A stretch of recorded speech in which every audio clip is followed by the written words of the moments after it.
അസ്സലാമു അലൈക്കും വറഹ്മത്തുള്ളാഹി വബറകാത്ത്. പ്രിയ കൂട്ടുകാരെ, വിദ്യാർത്ഥികളെ, രക്ഷിതാക്കൾ, മുസ്തഫാഫി എന്ന യൂട്യൂബ് ചാനലിന് ഹൃദ്യമായി സ്വാഗതം ചെയ്യുന്നു. 10ാം ക്ലാസ്സിലെ മുഴുവൻ ചാപ്റ്റേഴ്സും അപ്ലോഡ് ചെയ്യാൻ തീരുമാനിച്ചിട്ടുണ്ട്. അള്ളാഹു തൗഫീഖ് നൽകട്ടെ. സുന്നി ബോർഡ് 10ാം ക്ലാസ്സിലേക്ക് പുതുതായി തയ്യാറാക്കിയ ഫിഖ്ഹുൽ ഇസ്ലാമിന്റെയും വർക്ക് ബുക്കിന്റെയും 2ാം ചാപ്റ്ററാണ് വായിക്കുന്നത്. നമുക്ക് നോക്കാം. ലഅല്ലക്കും തുഫ്ലിഹു, നിങ്ങൾ വിജയിക്കാൻ. ഈ പാഠത്തിൽ പറയുന്ന വിഷയം, മനുഷ്യന്റെ നിലനിൽപ്പിന് വേണ്ടിയാണ് അള്ളാഹു തആല സമ്പത്ത് സൃഷ്ടിച്ചത്. അത് അശ്രദ്ധമായി നശിപ്പിച്ചു കളയാൻ പാടില്ല. അതിന് ചില നിബന്ധനകൾ ചെയ്യേണ്ടതുണ്ട്. ചില കാര്യങ്ങൾ വിൽക്കുമ്പോഴും വാങ്ങുമ്പോഴും പലിശ വരുന്ന കാര്യങ്ങളുണ്ട്. അത് ഏതൊക്കെയാണ്, എന്തെല്ലാം നിബന്ധനകളാണ് പാലിക്കേണ്ടത് എന്നൊക്കെയാണ് പാഠത്തിൽ നമുക്ക് വായിക്കാം.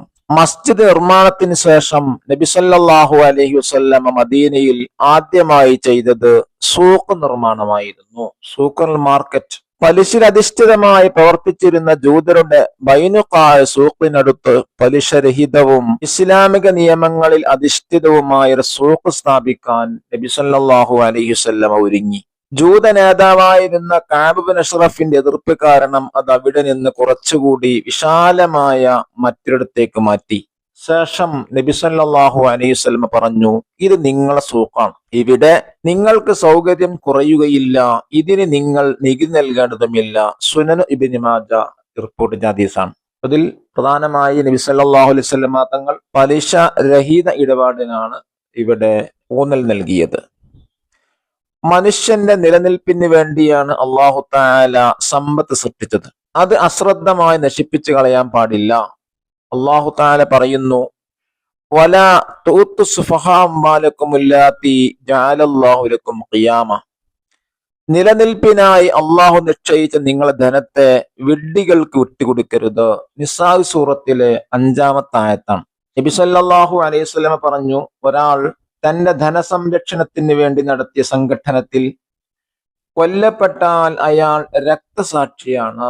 ബുഖാരി, മുസ്ലിം റിപ്പോർട്ട് ചെയ്ത ഹദീസാണ്. അത്രയും സമ്പത്തിന് ഇസ്ലാം പ്രാധാന്യം നൽകുന്നുണ്ട് എന്നർത്ഥം. ധനം കൈകാര്യം ചെയ്യുന്നതിനും അതുപയോഗിച്ച് ഇടപാടുകൾ നടത്തുന്നതിനും ഇസ്ലാം കൃത്യമായ രൂപങ്ങളും നിയമങ്ങളും മുന്നോട്ട് വെച്ചിട്ടുണ്ട്. സാമ്പത്തിക ഇടപാടിൽ 2 ഭാഗത്തുമുള്ളവർ തൃപ്തി വളരെ പ്രധാനമാണ്. ഏതാണ് 2 ഭാഗത്തുള്ളവര്? വിൽക്കുന്നവനും വാങ്ങുന്നവനും. അല്ലാഹു തആല പറയുന്നു, സത്യവിശ്വാസികളെ, നിങ്ങളുടെ ധനങ്ങൾ അധാർമികമായ വിധത്തിൽ ഭക്ഷിക്കരുത്. എന്നാൽ പരസ്പരം തൃപ്തിപ്പെട്ട് നടത്തുന്ന കച്ചവടം ഇതിൽ നിന്ന് ഒഴിവാണ്. നിങ്ങൾ ആത്മനാശത്തിന് കാരണമാക്കുന്ന ഒന്നും ചെയ്യരുത്. അല്ലാഹു തആല നിങ്ങളോട് ഏറ്റവും കാരുണ്യമുള്ളവനാകുന്നു. നിസാ സൂറത്ത് 29ാമത്തെ ആയത്താണ്. കച്ചവടം കൊണ്ട് മറ്റൊരാളെ ബുദ്ധിമുട്ടിക്കരുത്, മറ്റൊരാൾക്ക് ബുദ്ധിമുട്ടുണ്ടാകരുത് എന്നർത്ഥം. അനിശ്ചിതത്വവും ചൂഷണവും വഞ്ചനയുമുള്ള ഇടപാടുകൾ ഇസ്ലാം അംഗീകരിക്കുന്നില്ല. സ്റ്റോക്ക് എക്സ്ചേഞ്ച്, ഓഹരി നിക്ഷേപം അടിസ്ഥാനപരമായി ഇസ്ലാമിൽ നിഷിദ്ധമല്ല. എന്നാൽ ചില പ്രത്യേക നിബന്ധനകൾ പാലിക്കാത്ത പക്ഷം സ്റ്റോക്ക് എക്സ്ചേഞ്ച് ഓഹരികൾ ഇസ്ലാമിക വിരുദ്ധമായി മാറാം. അതെങ്ങനെയാണ് നോക്കാം. ഉദാഹരണത്തിന്, പലിശ അടിസ്ഥാനമാക്കി പ്രവർത്തിക്കുന്ന ബാങ്കുകൾ, മദ്യം, പന്നിമാംസം, ചൂതാട്ടം, അതല്ലെങ്കിൽ കാസിനോകൾ, ഇസ്ലാമിക വിരുദ്ധമായ വിനോദ മാധ്യമങ്ങൾ, പുകയില ഉൽപ്പന്നങ്ങൾ എന്നിവ നിർമ്മിക്കുകയോ വിതരണം ചെയ്യുകയോ ചെയ്യുന്ന കമ്പനികളുടെ ഓഹരികൾ വാങ്ങുന്നത് അനുവദനീയമല്ല. സ്റ്റോക്ക് എക്സ്ചേഞ്ച് എന്നുള്ള കമ്പനി ഓഹരി വാങ്ങലാണല്ലോ. അപ്പൊ ചില ഓഹരികളൊന്നും ഇസ്ലാം എന്തായിട്ടില്ല, ഹലാലാക്കിയിട്ടില്ല. ഹറാമാകുന്ന 2ാമത്തെ കാര്യം പലിശയുമായുള്ള ബന്ധമാണ്. ഇസ്ലാമിൽ പലിശ പൂർണ്ണമായി നിഷിദ്ധമാണ്. ഒരു കമ്പനി നേരിട്ട് മദ്യമോ മറ്റ് നിഷിദ്ധമായ സാധനങ്ങളോ വിൽക്കുന്നില്ലെങ്കിൽ പോലും അവരുടെ സാമ്പത്തിക ഇടപാട് പരിശോധിക്കേണ്ടതുണ്ട്. മറ്റൊന്ന് കടബാധ്യതയാണ്. കമ്പനിയുടെ ആകെ കടം പലിശധിഷ്ഠിതമാണെങ്കിൽ അത് അഥവാ ഒരു നിശ്ചിത പരിധിയിൽ കൂടുതലായാൽ ആ കമ്പനി നിക്ഷേപിക്കുന്ന ഇസ്ലാമികമല്ല. മറ്റൊന്ന് പലിശ വരുമാനം ഉണ്ട് എന്നുള്ളതാണ്. കമ്പനിയുടെ വരുമാനത്തിൽ വലിയൊരു പങ്ക് പലിശയിലൂടെയാണ് ഉണ്ടാകുന്നത്. ഈ നിലക്കാണ് ഇത് ഇസ്ലാം ഹറാമാക്കിയിട്ടുള്ളത്, ഇത് സ്റ്റോക്ക് എക്സ്ചേഞ്ച് എന്നുള്ളത്. ഇനി 2ാമതായി പറയുന്നത് ഊഹക്കച്ചവടങ്ങളാണ്. ഇസ്ലാമിക സാമ്പത്തിക നിയമങ്ങളിൽ ഊഹക്കച്ചവടം വിലക്കപ്പെടാൻ പ്രധാന കാരണം അതിൽ അടങ്ങിയിരിക്കുന്ന അനിശ്ചിതത്വം അഥവാ മൈസിർ, ചൂതാട്ടം എന്നീ 2 ഘടകങ്ങളാണ്. ഒരു കച്ചവടം ഇസ്ലാമിക വിരുദ്ധമായ ഊഹക്കച്ചവടമായി മാറുന്നത് എങ്ങനെയാണെന്ന് ലളിതമായി മനസ്സിലാക്കാം. ഒന്നാമത്തെ കാര്യം അമിതമായ അനിശ്ചിതത്വം. ഊഹക്കച്ചവടത്തിൽ. എന്താണത്? ഇസ്ലാമിൽ ഒരു കച്ചവടം നടക്കുമ്പോൾ വിൽക്കുന്ന വസ്തു എന്താണെന്ന് വ്യക്തമായിരിക്കണം, അതിന്റെ വില നിശ്ചയിക്കണം, അത് കൈമാറാൻ സാധിക്കുന്നതുമായിരിക്കണം. ഊഹക്കച്ചവടങ്ങളിൽ പലപ്പോഴും നടക്കുന്നത് ഭാവിയെക്കുറിച്ചുള്ള കേവല പ്രവചനങ്ങളാണ്. ഉദാഹരണത്തിന്, നാളെ ഒരു കമ്പനിയുടെ ഓഹരി വില കൂടുമോ കുറയുമോ എന്ന് ആർക്കും ഉറപ്പിച്ചു പറയാൻ കഴിയില്ല. ഇത്തരത്തിൽ കൃത്യമായ വിവരങ്ങളോ ആസ്തിയോ അഥവാ അസറ്റ് ഇല്ലാതെ കേവലം വലിയ വിലയിലെ വ്യതിയാനം മാത്രം ലക്ഷ്യമിട്ട് പണം മുടക്കുന്നത് ഇസ്ലാം അനുവദിക്കില്ല. രണ്ടാമത്തെ കാര്യമുള്ളത് ചൂതാട്ടത്തിന്റെ സ്വഭാവമാണ്. ചൂതാട്ടത്തിൽ ഒരാളുടെ ലാഭം മറ്റൊരാൾ നഷ്ടമാണ്. സീറോ സം ഗെയിം എന്ന് പറയും. ഊഹക്കച്ചവടത്തിലും സംഭവിക്കുന്ന ഇതാണ്. ഇവിടെ യഥാർത്ഥ ബിസിനസ് വളരുന്നതിൽ എല്ലാ ആളുകൾ പണം നിക്ഷേപിക്കുന്നത് പകരം വില കൂടുന്നതിലും കുറയുന്നതിലും പന്ത്യം വെക്കുകയാണ് ചെയ്യുന്നത്. യാതൊരു അധ്വാനവുമില്ലാതെ ഉൽപാദനപരമായൊരു പ്രക്രിയയിലും പങ്കാളിയാകാതെ ഭാഗ്യ പരീക്ഷണത്തിലൂടെ മാത്രം പണമുണ്ടാക്കാൻ ശ്രമിക്കുന്നത് ചൂതാട്ടത്തിന് തുല്യമായി ഇസ്ലാം കാണുന്നു. മൂന്നാമത്തെ ഒരു കാര്യം ഉടമസ്ഥതയില്ലാത്ത കച്ചവടം എന്നുള്ളതാണ്. ഇസ്ലാമിക നിയമപ്രകാരം അഥവാ ശരീഅത്തിന്റെ പൂർണ്ണമായ ഉടമസ്ഥതയിലില്ലാത്തൊരു വസ്തു വിൽക്കാൻ പാടില്ല. പൂർണ്ണമായ ഉടമസ്ഥതയില്ലാത്തൊരു വസ്തു വിൽക്കാൻ പാടില്ല. എന്നാൽ ഇന്നത്തെ പല ഊഹക്കച്ചവടങ്ങളിലും, ഉദാഹരണത്തിന് ഡെറിവേറ്റീവ്സ്, ഫ്യൂച്ചേഴ്സ് ആൻഡ് ഓപ്ഷൻസ്, ആളുകൾ ഓഹരികൾ സ്വന്തമായി വാങ്ങുന്നില്ല, പകരം ഭാവിയിലെ വിലയെക്കുറിച്ചുള്ള കരാറുകളിൽ ഏർപ്പെടുക മാത്രമാണ് ചെയ്യുന്നത്. മറ്റൊന്ന് ഇസ്ലാം നിഷിദ്ധമാക്കിയ കാര്യമാണ് ഏത്? ഇൻഷുറൻസ് എന്നുള്ളത്. എന്താണ് ഇൻഷുറൻസ് ഇസ്ലാം നിഷിദ്ധമാകാനുള്ള കാരണം? പരമ്പരാഗത ഇൻഷുറൻസ് അഥവാ കൊമേഴ്സ്യൽ ഇൻഷുറൻസ് ഇസ്ലാമിക നിയമപ്രകാരം അനുവദനീയമല്ലാത്തതായി കണക്കാക്കപ്പെടാൻ പ്രധാനമായും 3 കാരണങ്ങളുള്ളത്. ഊഹക്കച്ചവടങ്ങളെപ്പോലെ തന്നെ ഇൻഷുറൻസ് കരാറുകളിലും ഇസ്ലാം കർശനമായി വിലക്കിയ ചില ഘടകങ്ങൾ അടങ്ങിയിരിക്കുന്നു. ഒന്നാമത്തെ കാര്യം അമിതമായ അനിശ്ചിതത്വം തന്നെയാണ്. ഇസ്ലാമിക നിയമപ്രകാരം ഒരു സാമ്പത്തിക കരാറിൽ ഏർപ്പെടുമ്പോൾ ഇരുപക്ഷത്തിനും തങ്ങൾ എന്താണ് നൽകുന്നതെന്നും എന്താണ് തിരിച്ചു ലഭിക്കുന്നതെന്നും കൃത്യമായ ബോധ്യമുണ്ടായിരിക്കണം. എന്നാൽ പരമ്പരാഗത ഇൻഷുറൻസിൽ ഇത് അനിശ്ചിതത്തിലാണ്. നിങ്ങൾ പ്രീമിയം തുക കൃത്യമായി അടയ്ക്കുന്നു, എന്നാൽ നിങ്ങൾക്ക് എന്തെങ്കിലും അപകടമോ നഷ്ടമോ സംഭവിച്ചാൽ മാത്രമേ ഇൻഷുറൻസ് കമ്പനിയിൽ നിന്ന് പണം ലഭിക്കൂ. അപകടം സംഭവിച്ചില്ലെങ്കിൽ നിങ്ങൾ അടച്ച പണം കമ്പനി സ്വന്തമാക്കുന്നു. രണ്ടാമത്തെ കാര്യം ചൂതാട്ടത്തിന് സ്വഭാവമാണ്. ഇൻഷുറൻസ് കരാറുകളിൽ ഭാഗ്യ പരീക്ഷണത്തിന്റെയോ ചൂതാട്ടത്തിന് വശം അടങ്ങിയിരിക്കുന്നു. അതായത് പണം നൽകുന്ന ഉപഭോക്താവിന് തനിക്ക് പകരമായി എന്ത് ലഭിക്കുമെന്ന് അഥവാ ലഭിക്കുകയില്ല എന്ന് പോലും മുൻകൂട്ടി അറിയാൻ കഴിയില്ല. ഇത്തരത്തിലുള്ള അനിശ്ചിതത്വത്തെയാണ് ഇസ്ലാം വിലക്കുന്നത്. ഒരാൾ കുറഞ്ഞ തുക പ്രീമിയം അടച്ചയുടൻ വലിയൊരു അപകടം സംഭവിക്കുകയാണെങ്കിൽ അയാൾക്ക് അടച്ച തുകയേക്കാൾ വലിയൊരു തുക കമ്പനി നൽകേണ്ടി വരുന്നു. ഇത് കമ്പനിക്ക് നഷ്ടവും വ്യക്തിക്ക് വലിയ ലാഭവുമാണ്. നേരെ മറിച്ച് വർഷങ്ങളോളം പ്രീമിയം അടച്ചിട്ടും യാതൊരു അപകടവും സംഭവിച്ചില്ലെങ്കിൽ ആ പണം മുഴുവൻ കമ്പനിക്ക് ലാഭവും വ്യക്തിക്ക് നഷ്ടവുമായി മാറുന്നു. അധ്വാനമോ കൃത്യമായ കച്ചവട പങ്കാളിത്തമോ ഇല്ലാതെ ഒരു കൂട്ടം ആളുകളുടെ നഷ്ടസാധ്യതയെ അടിസ്ഥാനമാക്കി പണം വാരുന്ന ഈ രീതി ചൂതാട്ടത്തിന് സമാനമായാണ് പണ്ഡിതന്മാർ കാണുന്നത്. മൂന്നാമത്തെ കാര്യം പലിശയുടെ സാന്നിധ്യമുണ്ട്. ഇൻഷുറൻസ് കമ്പനികൾ അവരുടെ പക്കലെത്തുന്ന കോടിക്കണക്കിന് രൂപ കൈകാര്യം ചെയ്യുന്നത് പലിശ അധിഷ്ഠിതമായാണ്.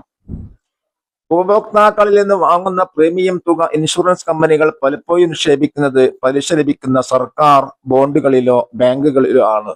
കൂടാതെ ഒരു നിശ്ചിത തുക വാങ്ങി ഭാവിയിൽ അതിനേക്കാൾ വലിയൊരു തുക അഥവാ അപകടം സംഭവിക്കുമ്പോൾ തിരികെ നൽകുന്നത് പണത്തിന് പകരമായി പണം നൽകുന്ന ഇടപാടാണ്. ഇസ്ലാമിൽ തുല്യമായ തുകയല്ലാതെ പണത്തിന് പകരമായി കൂടുതൽ പണം കൈമാറുന്നത് പലിശയുടെ പരിധിയിൽ വരും.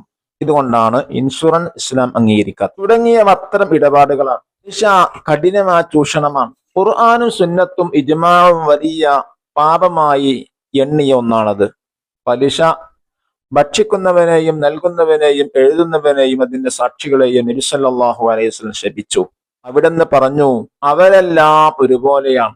മുസ്ലിം റിപ്പോർട്ട് ചെയ്ത ഹദീസാണ്. നബി സല്ലല്ലാഹു അലൈഹി വസല്ലം തങ്ങൾ പറഞ്ഞു, ഒരു ഗ്രാമത്തിൽ വ്യഭിചാരവും പലിശയും പ്രത്യക്ഷപ്പെട്ടാൽ അവർ അല്ലാഹു തആല ശിക്ഷ ക്ഷണിച്ചു വരുത്തിയിരിക്കുന്നു. ഹാക്കിം റളിയല്ലാഹു റിപ്പോർട്ട് ചെയ്ത ഹദീസ്. ജീവിതത്തിലെ അവശ്യഘടകമായ ഭക്ഷ്യവസ്തുക്കളും അവയുടെ യഥാർത്ഥ മൂല്യമായ വെള്ളിയും സ്വർണവും ഒരേ ഇനം പരസ്പരം കൈമാറുമ്പോൾ, അഥവാ വെള്ളിയും വെള്ളിയും സ്വർണവും സ്വർണവും അരിയും അരിയും പരസ്പരം കൈമാറുമ്പോൾ അളവിലോ തൂക്കത്തിലോ വ്യത്യാസമുണ്ടാകരുതെന്ന് ഇസ്ലാം നിഷ്കർഷിക്കുന്നു. ഇവയുടെ ഇടപാടിൽ ചൂഷണം ഒഴിവാക്കാൻ ഒരേ ഇനം കൈമാറുമ്പോൾ 3 നിബന്ധനകൾ പാലിക്കണം. 1. അളവിൽ തുല്യമായിരിക്കുക. 2. ഇടപാട് നടന്ന സ്ഥലത്ത് വെച്ച് തന്നെ കൈമാറ്റം നടത്തുക. 3. കൈമാറ്റത്തിന് അവനിശ്ചയിക്കാതിരിക്കുക എന്നിവയാണ് പ്രസ്തുത നിബന്ധനകൾ. ഈ ഇനങ്ങൾ ഒന്ന് മറ്റൊന്നിനെ വിൽക്കുമ്പോൾ, ഉദാഹരണം വെള്ളി കൊടുത്ത് അരി വാങ്ങുമ്പോൾ അളവിൽ തുല്യമാകേണ്ടതില്ല. എന്നാൽ മറ്റു 2 നിബന്ധനകൾ പാലിച്ചിരിക്കണം. ഏതാണത് മറ്റു നിബന്ധനകൾ? ഇടപാട് നടന്ന സ്ഥലത്ത് വെച്ച് തന്നെ കൈമാറ്റം നടക്കുക, അത് വേണം. ഈ മാറ്റത്തിന് അവനിശ്ചയിക്കാതിരിക്കുക, ഈ 2 നിബന്ധനകൾ ഇവിടെ പാലിക്കണം എന്നർത്ഥം. അവശ്യ വസ്തുക്കളുടെ വിനിമയം സുഗമമാക്കാനും മാർക്കറ്റിൽ ക്രയവിക്രയങ്ങൾ കൂടുതൽ കാര്യക്ഷമമാക്കാനും ചൂഷണ സാധ്യത തീരെ ഇല്ലാതാക്കാനുമാണ് ഇത്തരം നിബന്ധനകൾ ഇസ്ലാം നിശ്ചയിച്ചിട്ടുള്ളത്. പലിശ 4 ഇനമുണ്ട്. 1. റിബൽ ഫളല്. എന്താ റിബൽ ഫളല്? തുല്യത ഷർത്തുള്ള വസ്തുക്കളിൽ ഏറ്റക്കുറച്ചിലുണ്ടാവുക. 2. റിബൽ യദ്. വസ്തുക്കൾ കൈമാറ്റം ചെയ്യുന്നതിന് മുമ്പ് ഇടപാട് നടന്ന സ്ഥലം വിട്ടുപിരിയൽ. 3. റിബൻ നസാ. ഒരു വസ്തുവിന്റെ കൈമാറ്റത്തിന് അവധി നിശ്ചയിക്കൽ. ഈ 3 തരം പലിശകളും ഭക്ഷ്യവസ്തുക്കളിലും സ്വർണം വെള്ളികളിലും മാത്രം വരുന്നതാണ്. ഭക്ഷ്യവസ്തുക്കളിലും സ്വർണ്ണ വെള്ളികളും മാത്രം വരുന്നത്. 4. റിബൽ ഖർള്.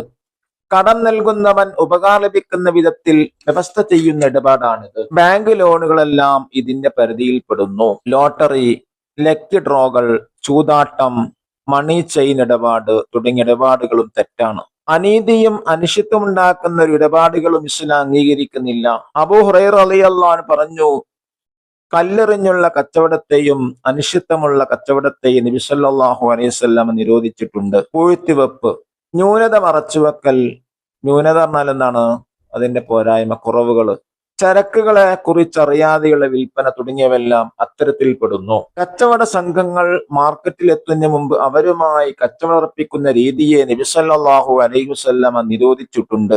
മാർക്കറ്റ് വിലയറിയാതെ അവർ വഞ്ചിക്കപ്പെടുമെന്നതാണ് ഇതിന് കാരണം. നബി സല്ലല്ലാഹു അലൈഹി വസല്ലം പറഞ്ഞു, ഭക്ഷണത്തിൽ നിന്ന് വല്ലതും പൂഴ്ത്തിവെക്കുകയാണെങ്കിൽ അള്ളാഹു അവന്റെ മേൽ ദാരിദ്ര്യവും കുഷ്ഠരോഗവും ഇറക്കുന്നതാണ്. തർഗീബ് വത്തർഗീബ് കിതാബിലുള്ളതാണത്. പൂഴ്ത്തിവെപ്പ് എന്ന് പറഞ്ഞാൽ എന്താണ്? സാധനങ്ങൾ വാങ്ങിവെച്ച് നല്ല ഡിമാൻഡുള്ള സമയത്ത് വിൽക്കാൻ വേണ്ടിയിട്ട് പാത്തുക. ആളുകൾക്ക് വളരെ കിട്ടാൻ പ്രയാസമാക്കുന്ന സമയത്തേക്ക് എന്ത് ചെയ്യുക? വിൽപ്പനത്താൻ വേണ്ടി എടുത്തു വെക്കുക. അതിനാണ് പൂഴ്ത്തിവെപ്പ് എന്ന് പറയാം. മാർക്കറ്റിലെ മറ്റു കച്ചവടക്കാർക്ക് ഉപദ്രവമുണ്ടാകാത്ത രീതിയിലായിരിക്കണം വിൽപ്പന. മറ്റു കച്ചവടക്കാരെ തകർക്കാൻ വേണ്ടി മാർക്കറ്റ് വിലയേക്കാൾ കുറഞ്ഞ വിലക്ക് കച്ചവടം ചെയ്യൽ അനുവദനീയമല്ല. ഉണങ്ങിയ മുന്തിരി കുറഞ്ഞ വിലക്ക് വിൽക്കുന്ന ഹാത്തിബ് നബി ബൽതഅ റളിയല്ലാഹു അൻഹുവിന്റെ അടുത്തുകൂടെ നടക്കാനിടയ ഉമർ റളിയല്ലാഹു അൻഹു അദ്ദേഹത്തോട് പറഞ്ഞു, ഒന്നുകിൽ നിനക്ക് വില അല്പം കൂട്ടാം, അല്ലെങ്കിൽ ഇവിടെ നിന്നും കച്ചവടം മാറ്റാം. ബൈഹഖി റിപ്പോർട്ട് ചെയ്ത ഹദീസാണ്. കമ്പോള നിലവാര വ്യവസ്ഥയിൽ അനിശ്ചിതത്വം വരാതിരിക്കാനാണ് ഉമർ റളിയല്ലാഹു അൻഹു ഇപ്രകാരം ആവശ്യപ്പെട്ടത്. പാരത്രിക നഷ്ടവും സാമൂഹിക അരാജകത്വം ഉണ്ടാക്കുന്ന ഇടപാടുകളെയും ഇസ്ലാം വിലക്കിയിട്ടുണ്ട്. വെള്ളിയാഴ്ച ജുമുഅ തുടങ്ങാനുള്ള അദാനിന് ശേഷമുള്ള ക്രിയാവിക്രയങ്ങൾ, നിഷിദ്ധങ്ങളിൽ ഉപയോഗിക്കുന്നവർക്ക് അതിനുള്ള വസ്തുക്കളെ വിൽക്കൽ, ഒരാൾക്ക് വിറ്റ് ദുർബലപ്പെടുത്തി മറ്റൊരാൾക്ക് വിൽക്കൽ, ചരക്ക് കൈവറ്റുന്നതിന് മുമ്പ് അത് മറിച്ചു വിൽക്കൽ, വിളവ് ഉറപ്പാകുന്നതിന് മുമ്പ് പഴങ്ങളോ ധാന്യങ്ങളോ വിൽക്കൽ, വാങ്ങാനുദ്ദേശമില്ലാതെ വില കൂട്ടിപ്പറയൽ തുടങ്ങിയ അത്തരം ഇടപാടുകളിൽ പെട്ടതാണ്. ഇനി നമുക്ക് വർക്കൊന്ന് വായിക്കാം. ഒന്നാമത്തെ വർക്ക് നക്തശുമിൽ ഖുർആനി നഖ്റ. നിസാ സൂറത്തിൽ 5-ാമത്തെ ആയത്ത്, വലാ തുഉതു സുഫഹാ അംവാലകുമുല്ലതി ജഅലല്ലാഹു ലക്കും ഖിയാമ. സൂറത്ത് നിസായിൽ 29-ാമത്തെ ആയത്ത്, വലാ തഖ്തുലു അൻഫുസകും ഇന്നല്ലാഹ കാന ബിക്കും റഹീമ. രണ്ടാമത്തെ വർക്ക് നുക്മിൽ, പൂരിപ്പിക്കുക. 1. മനുഷ്യന്റെ നിലനിൽപ്പിന് വേണ്ടിയാണ് അല്ലാഹു തആല സമ്പത്ത് സൃഷ്ടിച്ചത്. രണ്ടാമത്തത്, തന്റെ ധനസംരക്ഷണത്തിന് വേണ്ടി ഒരാൾ കൊല്ലപ്പെട്ടാൽ അയാൾ രക്തസാക്ഷിയാണ്. 3. നിങ്ങളുടെ ധനങ്ങൾ അധാർമികമായ വിധത്തിൽ അന്യോന്യം തിന്നരുത്. 4. നിലനിൽപ്പിനായി അള്ളാഹു നിശ്ചയിച്ച് നിങ്ങളുടെ ധനത്തെ വിഡ്ഢികൾക്ക് വിട്ടുകൊടുക്കരുത്. 5. ഭക്ഷണം പൂഴ്ത്തിവെക്കുന്നവന്റെ മേൽ അള്ളാഹു തആല ദാരിദ്ര്യവും കുഷ്ഠരോഗവും ഇറക്കും. 6. മറ്റു കച്ചവടക്കാരെ തകർക്കാൻ വേണ്ടി മാർക്കറ്റ് വിലയേക്കാൾ കുറഞ്ഞ വിലക്ക് കച്ചവടം ചെയ്യൽ അനുവദനീയമല്ല. 7. വാങ്ങാനുദ്ദേശമില്ലാതെ വില കൂട്ടിപ്പറയൽ ഇസ്ലാം വിലക്കിയിട്ടുണ്ട്. Third work നുജീബ് ഉത്തരമെഴുതാം. ഒന്നാമത്തെ ചോദ്യം, ഇസ്ലാം അംഗീകരിക്കാത്ത 4 ഇടപാടുകൾ ഏതുക? സ്റ്റോക്ക് എക്സ്ചേഞ്ച്, ഊഹക്കച്ചവടങ്ങൾ, ഇൻഷുറൻസ്. രണ്ടാമത്തെ ചോദ്യം, പലിശയുമായി ബന്ധപ്പെട്ട് നബി സല്ലല്ലാഹു അലൈഹി വസല്ലമ ശപിച്ചവർ ആരെല്ലാം? പലിശ ഭക്ഷിക്കുന്നവനെയും നൽകുന്നവനെയും എഴുതുന്നവനെയും അതിന്റെ സാക്ഷികളെയും. മൂന്നാമത്തെ ചോദ്യം, ഒരു ഗ്രാമത്തിൽ പലിശ വ്യഭിചാരവും പ്രത്യക്ഷപ്പെട്ടാനുള്ള ആപത്ത്. അവർ അല്ലാഹു തആലയുടെ ശിക്ഷ ക്ഷണിച്ചുവരുത്തിയിരിക്കുന്നു. നാലാമത്തെ ചോദ്യം, പലിശ വസ്തുക്കളിൽ നിന്ന് ഒരേ ഇനത്തിൽപ്പെട്ട 2 വസ്തുക്കൾ പരസ്പരം വിൽക്കുമ്പോഴുള്ള 3 ഷർത്തുകൾ. 1 റിബൽ ഫളല്, 2 റിബൽ യദ്, 3 റിബൻ നസാ. അഞ്ചാമത്തെ ചോദ്യം, ഗോതമ്പിന് പകരം അരി വിൽക്കുമ്പോഴുള്ള ഷർത്തുകൾ എന്തെല്ലാം? Rebel യദ്, ribbon നസാ. ആറാമത്തത്, കച്ചവടത്തെ കുറിച്ച് അബൂ ഹുറൈറ റളിയല്ലാഹു അൻഹു പറഞ്ഞതെന്ത്? കല്ലെറിഞ്ഞുള്ള കച്ചവടത്തെയും അനിശ്ചിതമുള്ള കച്ചവടത്തെ നബി സല്ലല്ലാഹു അലൈഹി വസല്ലം നിരോധിച്ചിട്ടുണ്ട്. ചോദ്യം 7, വില കുറച്ചു വിൽക്കുന്ന കച്ചവടക്കാരനോട് ഉമർ റളിയല്ലാഹു അൻഹു പറഞ്ഞതെന്ത്? ഒന്നുകിൽ നിനക്ക് വിലൽപ്പം കൂട്ടാം, അല്ലെങ്കിൽ ഇവിടെ നിന്നും കച്ചവടം മാറ്റാം. ഇനി നാലാമത്തെ വർക്ക് നക്തുബ് ഫിഖ്റ, ഒരു പാരഗ്രാഫ് എഴുതാം. പലിശയുടെ 4 ഇനങ്ങളെ കുറിച്ച് എഴുതാം. പലിശ 4 ഇനമുണ്ട്. 1 റിബൽ ഫളല്, തുല്യത ഷർത്തുള്ള വസ്തുക്കളിൽ ഏറ്റക്കുറച്ചിൽ ഉണ്ടാവുക. 2 റിബൽ യദ്, വസ്തുക്കൾ കൈമാറ്റം ചെയ്യുന്നതിന് മുമ്പ് ഇടപാട് സ്ഥലം വിട്ടുപിരിയൽ. 3 റിബൻ നസാ, ഒരു വസ്തുവിന്റെ കൈമാറ്റത്തിന് അവധി നിശ്ചയിക്കൽ. ഈ 3 തരം പലിശകളും ഭക്ഷ്യവസ്തുക്കളിലും സ്വർണ്ണവെള്ളികളിലും മാത്രം വരുന്നതാണ്. 4 റിബൽ ഖർള്, കടം നൽകുന്നവൻ ഉപകാരം ലഭിക്കുന്ന വിധത്തിൽ വ്യവസ്ഥ ചെയ്യുന്ന ഇടപാടാണത്. ബാങ്ക് ലോണുകളെല്ലാം ഇതിന്റെ പരിധിയിൽപ്പെടുന്നു. ലോട്ടറി. പിന്നെ അടുത്തത്, രണ്ടാമത്തത് ഇസ്ലാം വിലക്കിയ ഇടപാടുകൾ. പാരത്രിക നഷ്ടവും സാമൂഹിക അരാജകത്വം ഉണ്ടാക്കുന്ന ഇടപാടുകളെയും ഇസ്ലാം വിലക്കിയിട്ടുണ്ട്. വെള്ളിയായ ജുമുഅ തുടങ്ങാൻ അദാന് ശേഷമുള്ള ക്രിയാവിക്രയങ്ങൾ, നിഷിദ്ധങ്ങൾ ഉപയോഗിക്കുന്നവർക്ക് അതിനുള്ള വസ്തുക്കളെ വിൽക്കൽ, ഒരാൾക്ക് വിറ്റ് ദുർബലപ്പെടുത്തി മറ്റൊരാൾക്ക് വിൽക്കൽ, ചരക്ക് കൈപ്പറ്റുന്നതിന് മുമ്പ് അത് മറിച്ചു വിൽക്കൽ, വിളവുറപ്പാക്കുന്നതിന് മുമ്പ് പഴങ്ങളോ ധാന്യങ്ങളോ വിൽക്കൽ. മദീനയിലെ സൂഖ് നിർമ്മാണം. മസ്ജിദ് നിർമ്മാണത്തിന് ശേഷം നബി സല്ലല്ലാഹു അലൈഹി വസല്ലം മദീനയിൽ ആദ്യമായി ചെയ്തത് സൂഖ് നിർമ്മാണമായിരുന്നു. പലിശയിൽ അധിഷ്ഠിതമായി പ്രവർത്തിച്ചിരുന്ന ജൂതരുടെ ബനൂ ഖൈനുഖാ സൂഖിനടുത്ത് പലിശരഹിതവും ഇസ്ലാമിക നിയമങ്ങളിൽ അധിഷ്ഠിതവുമായ ഒരു സൂഖ് സ്ഥാപിക്കാൻ നബി സല്ലല്ലാഹു അലൈഹി വസല്ലം ഒരുങ്ങി. ജൂത നേതാവായിരുന്ന കഅബ് നസ്റഫിന്റെ എതിർപ്പ് കാരണം അതവിടെ നിന്ന് കുറച്ചുകൂടി വിശാലമായ മറ്റൊരിടത്തേക്ക് മാറ്റി. ശേഷം നബി സല്ലല്ലാഹു അലൈഹി വസല്ലം പറഞ്ഞു, ഇത് നിങ്ങളുടെ സൂഖാണ്, ഇവിടെ നിങ്ങൾക്ക് സൗകര്യവും കുറയുകയില്ല, ഇതിന് നിങ്ങൾ നികുതി നൽകേണ്ടതുമില്ല. ഇനി അഞ്ചാമത്തവർക്ക് തഖ്സീസ്. 1, പലിശ മൂലം സമൂഹത്തിൽ ഉണ്ടാക്കുന്ന കെടുതികൾ എന്ന വിഷയത്തിൽ ലേഖനം തയ്യാറാക്കുക. പലിശ സമൂഹത്തെ കാർന്നു നിന്ന ഒരു വിപത്താണ്. മനുഷ്യ ചരിത്രത്തോളം പഴക്കമുള്ള ഒന്നാണ് കടം കൊടുക്കലും വാങ്ങലും. എന്നാൽ ആധുനിക സമൂഹത്തിൽ കടം എന്നത് വലിയ കെണിയായി മാറിയിരിക്കുകയാണ്. അതിന്റെ പ്രധാന കാരണം പലിശ എന്ന സമ്പ്രദായമാണ്. സമൂഹത്തിൽ ഉണ്ടാക്കുന്ന ചില കെടുതികൾ. 1, സാമ്പത്തിക അസമത്വം. ചൂഷണവും പലിശ അധിഷ്ഠിത വ്യവസ്ഥയുടെ ഏറ്റവും വലിയ ദോഷം അത് പണക്കാരനെ കൂടുതൽ പണക്കാരനും പാവപ്പെട്ടവനെ കൂടുതൽ സംരംഭങ്ങൾ തുടങ്ങാൻ മടിക്കുന്നു. മാനസിക സമ്മർദ്ദവും കുടുംബ ശൈഥില്യവും പലിശക്കാരന്റെ ഭീഷണിയും ദിവസേന കൂടിക്കൊണ്ടിരിക്കുന്നു. കടബാധയും ഒരു വ്യക്തിയുടെ സമാധാനം പൂർണ്ണമായി നഷ്ടപ്പെടുത്തുന്നു. ഇത് കുടുംബങ്ങളിൽ വഴക്കുകൾക്കും വിവാഹമോചനത്തിനും കുട്ടികളുടെ ഭാവിയെ ബാധിക്കുന്നു. കുട്ടികളുടെ ഭാവിയെ ബാധിക്കുന്ന തരത്തിലുള്ള വലിയ മാനസിക സമ്മർദ്ദങ്ങൾക്കും കാരണമാകുന്നു. സമാധാനത്തോടെ ജീവിച്ചിരുന്ന പല കുടുംബങ്ങളും പലിശയുടെ കെണിയിൽപ്പെട്ട് തെരുവിലേക്ക് ഇറങ്ങി വന്നിട്ടുണ്ട്. സാമൂഹിക കുറ്റകൃത്യങ്ങളുടെ വർധനവ് പലിശ കൊടുത്ത്. മറ്റൊരു കാര്യം സാമൂഹിക കുറ്റകൃത്യങ്ങൾ വർധനവ്. പലിശ കൊടുത്ത് തീർക്കാൻ വഴിയില്ലാതെ വരുമ്പോൾ പലരും കുറ്റകൃത്യങ്ങളിലേക്ക് വരുന്നു. പലിശരഹിത ബാങ്കിങ് സംവിധാനവും പാവപ്പെട്ടവരെ സഹായിക്കാനുള്ള കൂട്ടായ്മകളും ഉയർന്നു വരണം. എങ്കിൽ മാത്രമേ പലിശ നിബത്തിൽ നമ്മുടെ സമൂഹത്തെ രക്ഷിക്കാനാകൂ. അള്ളാഹു ഹലാലാക്കിയ ഇടപാടുകൾ തൗഫീഖ് നൽകി ഗ്രഹിക്കട്ടെ. അസ്സലാമു അലൈക്കും വറഹ്മത്തുള്ളാഹി വബറകാതുഹു.